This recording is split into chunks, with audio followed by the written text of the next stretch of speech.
നമസ്കാരം. Pre poll സർവേകൾ വന്നു തുടങ്ങി. ധാരാളം സർവേകൾ വരുന്നു. നാഷണൽ ലെവലിൽ സർവേകൾ വരുന്നുണ്ട്. 5 സംസ്ഥാനങ്ങളിലാണ് തിരഞ്ഞെടുപ്പ് നടക്കുന്നത്. കേരളം, പുതുച്ചേരി, തമിഴ്നാട്, ആസാം, പശ്ചിമ ബംഗാൾ. ഇതിൽ ബംഗാളിനെക്കുറിച്ചുള്ള പഠനങ്ങൾ വന്നു. ഇപ്പോൾ കേരളത്തെക്കുറിച്ച് പുതിയൊരു പഠനം വന്നിട്ടുണ്ട്.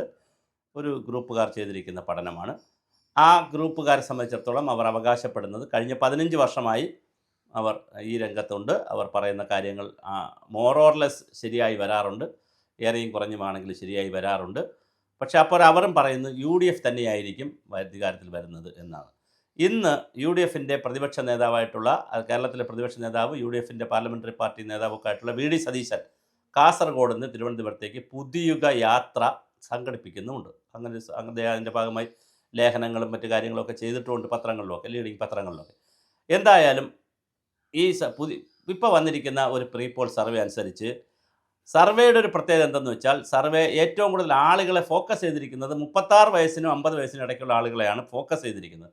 അതിൻ്റെ ഒരു പ്രശ്നമുണ്ടോ എന്ന്. കാരണം അത് പ്രതിഫലിക്കുന്നത് എവിടെയാണെന്ന് വെച്ചാൽ രമേശ് ചെന്നിത്തലയാണ് VD സതീശനേക്കാൾ മുകളിൽ നിൽക്കുന്ന ഒന്നാമത്തെ മുഖ്യമന്ത്രി കോൺഗ്രസിൻ്റെ. പിണറായി വിജയനുണ്ട്. അത് കഴിഞ്ഞാൽ കോൺഗ്രസിൻ്റെ VD സതീശന് താഴെയാണ്, VD സതീശൻ്റെ മുകളിലാണ് രമേശ് ചെന്നിത്തല നിൽക്കുന്നത്. അത് എന്താണ് സംഭവിച്ചെന്നറിയില്ല. കാരണം VD സതീശൻ്റെ എല്ലാ കാലത്തേക്കുമുള്ള ഇമേജ് ഏറ്റവും കൂടുതൽ ഇപ്പോഴല്ലേ ഉള്ളത്. മാത്രമല്ല VD സതീശനോട് യുവതലമുറയ്ക്കൊക്കെ വലിയ താല്പര്യമുണ്ട്. അപ്പോൾ ഈ സർവേ നടത്തിയതിൽ 35, 36, 50 വയസ്സ് പ്രായമുള്ളവരാണ് ഏറ്റവും കൂടുതൽ സർവേ പങ്കെടുത്തിരിക്കുന്നത്.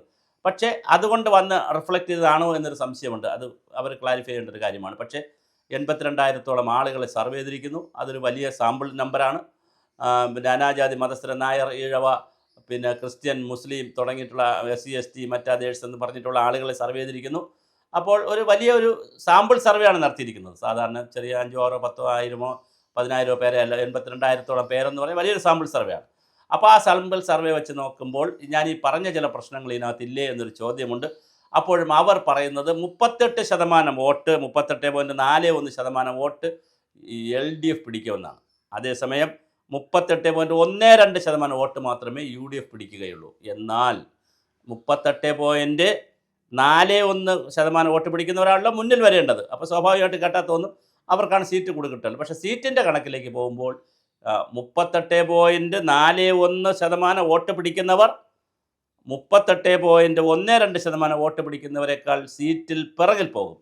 എന്ന് പറഞ്ഞാൽ LDF വോട്ട് കൂടുതൽ പിടിക്കും, സീറ്റിൽ പിറകിൽ പോകും.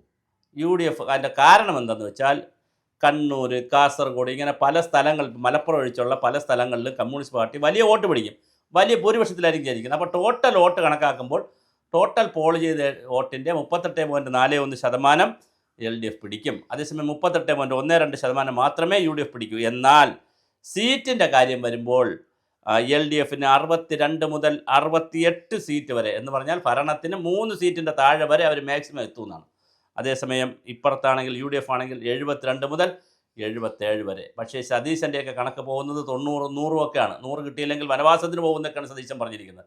100, 110 ഒക്കെയാണ് അവർ അവകാശപ്പെടുന്നത്. പക്ഷേ എന്തായാലും ഇവിടെ UDFന് ഒരു സ്ലൈറ്റ് എഡ്ജ് കൊടുത്തുകൊണ്ട് 72 മുതൽ 77 വരെ. പിന്നെ അതിനകത്ത് നല്ല അതിശയിക്കുന്ന വളരെ രസകരമായ ഒരു കാര്യം വരുന്നത്, വളരെ കൃത്യമായൊരു കാര്യം വരുന്നത് എന്തെന്ന് വെച്ചാൽ NDA, അതായത് രാജീവ് ചന്ദ്രശേഖർ നയിക്കുന്ന NDAക്ക് 1 മുതൽ 3 സീറ്റ് വരെ കിട്ടാം.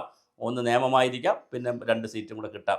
അങ്ങനെ പിന്നെ 1 മുതൽ 3 സീറ്റ് വരെ NDAക്കും 72 മുതൽ 77 സീറ്റ് വരെ നേടി UDF അധികാരത്തിലേക്കും 62 മുതൽ 68 സീറ്റ് വരെ നേടി LDF പ്രതിപക്ഷമായി മാറും എന്നാണ് ഈ സർവേ പറയുന്നത്.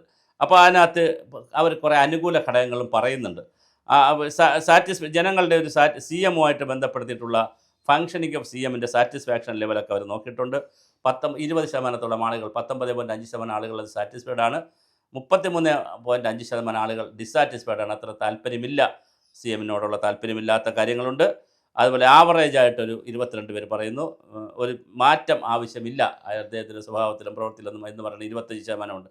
പക്ഷേ മറ്റൊരു പ്രധാനപ്പെട്ട കാര്യം, മുഖ്യമന്ത്രി കാൻഡിഡേറ്റ്സിനെ ഫിക്സ് ചെയ്തതിൽ ഒരു ചെറിയ അപാകത കാണുന്നില്ലേ എന്നൊരു സംശയമുണ്ട്. കാരണം പിണറായി വിജയൻ 27% ആളുകൾ പിണറായി വിജയൻ, പിന്നെ രമേശ് ചെന്നിത്തലയാണ് വന്നിരിക്കുന്നത്. അതാണ് മനസ്സിലാകാത്തത്. അത് വേറെ ഒന്നുകൊണ്ടല്ല, രമേശ് ചെന്നിത്തലയ്ക്ക് കിട്ടുന്നതിനേക്കാൾ ഒരു ഇമേജ് ഇപ്പോൾ, അല്ലെങ്കിൽ ഒരു അപ്പർ ഹാൻഡ് പല കാരണങ്ങൾ കൊണ്ട് വി.ഡി. സതീശനുണ്ട്. അത് പബ്ലിക്കിൽ റിഫ്ലക്റ്റ് ചെയ്തില്ല എന്ന് പറയാൻ പറ്റില്ല. കാര്യം അദ്ദേഹം പ്രതിപക്ഷ നേതാവാണ്, അദ്ദേഹത്തിന് ഒരു ക്ലീൻ ഇമേജ് ഉള്ള സമയമാണ്, അദ്ദേഹം നിലപാട് അത് എന്നൊക്കെ പറഞ്ഞ് വലിയ ഹൈപ്പിൽ നിൽക്കുകയാണ്. മനോരമയുടെ പിന്നെ news maker of the year എന്ന് പറയുന്നതിനകത്ത് ഫൈനൽ റൗണ്ടിൽ നാല് പേരിൽ ഒരാളായി വന്നിട്ടുണ്ട്. പിന്നെ അതുപോലെ തന്നെ പിന്നെ ഇന്ന് ജാഥ നയിക്കുന്നു. അങ്ങനെ വി.ഡി. സതീശൻ നിറഞ്ഞു നിൽക്കുകയാണ് PR വർക്കിലും എല്ലാം കൊണ്ട്. അപ്പോൾ നിറഞ്ഞു നിൽക്കുന്ന ഒരാൾ 2ാം സ്ഥാനത്തേക്ക് പോയി എന്നുള്ളത് കുറച്ച് ഞാനീ പറഞ്ഞ പോലെ 36 വയസ്സിനും 50 വയസ്സിനും ഇടയ്ക്കുള്ളവരെ ആണ് കൂടുതൽ സർവേ ചെയ്തിരിക്കുന്നത്. അവരുടെ ഒരു കാൻഡിഡേറ്റായിട്ട് രമേശ് ചെന്നിത്തല വന്നതാണോ എന്നുള്ളതാണ്. അതുപോലെ KK ശൈലജ വി.ഡി. സതീശൻ 11.20 താന്നു കഴിഞ്ഞു. 20% പേരും രമേശ് ചെന്നിത്തല പറയുകയും വി.ഡി. സതീശന് 11% ആയിപ്പോയെന്ന് പറയുമ്പോൾ അതൊരു കുറവല്ലേ എന്നുള്ളൊരു ഒരു വളരെ ഡ്രാസ്റ്റിക് ആയിട്ടുള്ളൊരു ചേഞ്ച് അല്ലെങ്കിൽ ഒരു ഡിഫറൻസ് അല്ലേ എന്നുള്ളതാണ്.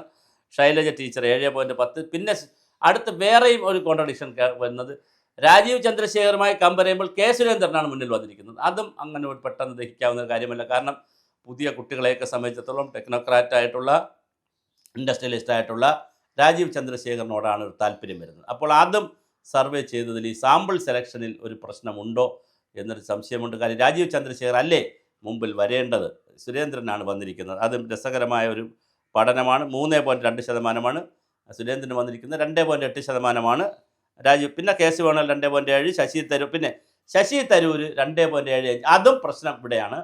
ശശി തരൂർ വളരെ മുകളിൽ വരേണ്ടിയിരുന്നു. ചെറുപ്പക്കാരുടെ ഒരു നമ്പർ കൂടുതൽ കൊടുത്തിരുന്നെങ്കിൽ ശശി തരൂർ, അതായത് യുവ വോട്ടർമാർ എങ്ങനെ ചിന്തിക്കുന്നു എന്നുള്ളതിനെ ഈ സർവേയിൽ പ്രൊജക്റ്റ് ചെയ്യപ്പെടുന്നില്ല. അങ്ങനെ പ്രൊജക്റ്റ് ചെയ്യപ്പെട്ടിരുന്നെങ്കിൽ രാജീവ് ചന്ദ്രശേഖരും വളരെ മുന്നിൽ വരുമായിരുന്നു, ശശി തരൂരും വളരെ മുന്നിൽ വരുമായിരുന്നു. പിന്നെ കുമ്മനം രാജശേഖരൻ, പിന്നെ ബിനോയ് വിശ്വം, M. ഗോവിന്ദ മാസ്റ്റർ, ഇങ്ങനെ ഒരുപാട് പേരെ പേരൊക്കെ വെച്ചിട്ടുണ്ട്. അപ്പോൾ അത് ഒന്നും ഒരു കാര്യമില്ല. പിന്നെ അത് ഒരു വിഷയമല്ല. കാരണം അത് വളരെ നോമിനലാണ് അവരുടെയൊക്കെ നമ്പർ. പ്രധാനമായി വന്നിരിക്കുന്നത് പിണറായി വിജയനും രമേശ് ചെന്നിത്തലയും വി.ഡി. സതീശനും അതുപോലെ കെ സുരേന്ദ്രനും ഒക്കെയാണ് പ്രധാനമായി കയറി വന്നിരിക്കുന്നത്. അത് ഒരു അശാസ്ത്രീയത ഉണ്ടോ എന്നൊരു സംശയമുണ്ട്. പക്ഷേ അപ്പോഴും നമ്മൾ പ്രീ പോൾ സർവേയാണ്. അവർ അവകാശപ്പെടുന്നതനുസരിച്ച് 15 വർഷമായി അവർ ഈ രംഗത്തുണ്ട്. സ്വാഭാവികമായിട്ട് UDFന് ഒരു അപ്പർ ഹാൻഡ് വരും എന്ന് തന്നെയാണ് പറയുന്നത്. പൊതുവേ കിടക്കുന്ന ഒരു ട്രെൻഡ് UDF അനുകൂലമാണ്. പക്ഷേ അവർ ഇപ്പോഴാണ് സർവേ, ഈ അറ്റ് പ്രസൻറ്റിലാണ് അവർ പറയുന്നത്, ഉടനെ തെരഞ്ഞെടുപ്പ് നടന്നാലാണ്. ഇപ്പോഴാണെങ്കിൽ വികസന മുന്നേറ്റ ജാഥ നടക്കുന്നു. CPMൻ്റെ അവർ ശമ്പള പരിഷ്കരണം കൊണ്ടുവരും, ഒരുപാട് ആനുകൂല്യങ്ങൾ കൊണ്ടുവരുമെന്ന് പറയുന്നു. UDFൻ്റെ സമ്മേളനങ്ങൾ നടക്കുന്നു, ജനമുന്നേറ്റ സദസ്സുകൾ BJPയുടെ നടക്കുന്നു, പിന്നെ പുതിയ അലയൻസുകൾ ഉണ്ടാകുന്നു, 2020 BJP ചേരുന്നു, ഒരുപാട് ആളുകൾ അങ്ങോട്ടും ഇങ്ങോട്ടും പാർട്ടികൾ മാറി മാറി ചേരുന്നു. ഇതെല്ലാം വെച്ചുകൊണ്ട് വരുന്ന മാസങ്ങളിൽ മാത്രമേ വളരെ കൃത്യമായ ചില കാര്യങ്ങൾ പറയാൻ പറ്റൂ. ആൻറ്റി ഇൻകംബൻസ് കിടക്കുന്നതിൽ ഈ സർവേ പറയുന്നത് ഹെൽത്ത് ഡിപ്പാർട്ട്മെൻറ്റിലാണ് ഏറ്റവും കൂടുതൽ. വീണ ജോർജിൻ്റെ വകുപ്പിലെ ആൻറ്റി ഇൻകംബൻസാണ്, ഭരണവിരുദ്ധ വികാരമാണ് വളരെ കൂടുതൽ കിടക്കുന്നത്. എന്നാൽ അതിനെയൊക്കെ മിനിമൈസ് ചെയ്യുന്ന രീതിയിൽ ഈ സാമൂഹ്യക്ഷേമ പെൻഷൻ അടക്കമുള്ള കാര്യങ്ങൾ കൊടുത്തത് കൊണ്ട് കുറച്ച് മിനിമൈസ് ചെയ്യപ്പെട്ടിട്ടുണ്ട്. പഞ്ചായത്ത് തെരഞ്ഞെടുപ്പിൽ UDFന് ഒരു അപ്പർ ഹാൻഡ് കിട്ടിയതുകൊണ്ട് അവർക്കൊരു സ്ട്രെങ്ത് ഉണ്ട്, അവർക്കൊരു ഓപ്റ്റിമിസം കൂടുതലുണ്ട്. എന്നാൽ വോട്ടിംഗ് ശതമാനത്തിൽ വളരെ താഴെ പോകാത്തത് കൊണ്ട് 2-4% വോട്ടിൻ്റെ വ്യത്യാസം മാത്രമേ ഉള്ളൂ. 38-34 എന്ന് പറയുന്ന 4% വ്യത്യാസം മാത്രമേ ഉള്ളത് കൊണ്ട് LDFനെയും എഴുതിത്തള്ളാൻ കഴിയില്ല എന്നുള്ളതാണ്. കാര്യം ഇവർ 68 വരെ പറയുന്നുണ്ട് അടുത്ത്. അങ്ങനെയാണെങ്കിൽ അത് 71 ആയിക്കൂടെ എന്നൊരു ചോദ്യമുണ്ട്. അപ്പോൾ തീർച്ചയായിട്ടും വളരെ രസകരമായിട്ടുള്ള ഒരു സർവേയാണ് വന്നിരിക്കുന്നത്. ആ സർവേയിലൂടെ പറഞ്ഞു വയ്ക്കുന്നത് UDF 72 മുതൽ 77 സീറ്റ് വരെ അധികാരത്തിൽ വരും. അപ്പോഴും മുഖ്യമന്ത്രി ആര് എന്നത് ഒരു പ്രതിസന്ധിയായി തന്നെ ഈ സർവേ അനുസരിച്ചാണെങ്കിൽ നിൽക്കുന്നുണ്ട്.